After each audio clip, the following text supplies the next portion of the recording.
कक्षा में पढ़ता था, लेकिन उसे अंग्रेजी के अक्षर याद करने में बहुत परेशानी होती थी। जब भी उसकी टीचर उसे एबीसी सुनाने को कहती, वह घबरा जाता और चुप हो जाता। एक दिन उसकी टीचर मिस रीमा ने उसे समझाया, डरो मत आर्व, एबीसी दोस्त की तरह होते हैं। अगर तुम इन्हें कहानी की तरह सीखोगे तो ये तुम्हें कभी नहीं भूलेंगे। उस रात आर्व उदास होकर सो गया। तभी उसे एक अजीब सपना आया। उसने देखा कि उसके कमरे की दीवार पर बड़े बड़े बिरंगे अक्षर चमक रहे हैं।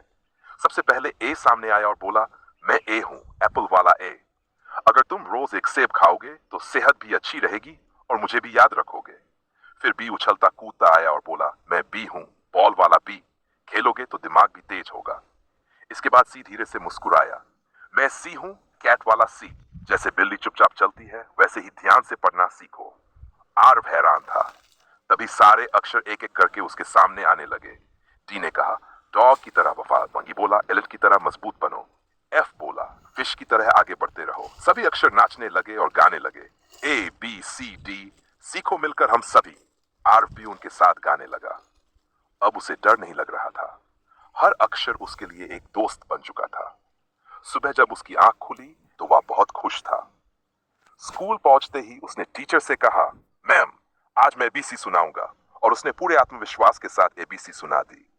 मिस रीमा ने ताली बजाई और कहा, शाबाश आर्व, अब तुम्हें कोई नहीं रोक सकता। उस दिन से आर्व रोज एबीसी गुनगुनाता और नए नए शब्द सीखता। उसे समझ आ गया कि पढ़ाई डर नहीं, बल्कि एक मजेदार खेल है। सीख, अगर हम किसी भी चीज को दोस्त बना ले तो वह मुश्किल नहीं लगती। एबीसी हो या जिंदगी की कोई भी समस्या, हिम्मत और खुशी से सीखो, सब आसान हो जाएगा। शीर्षक।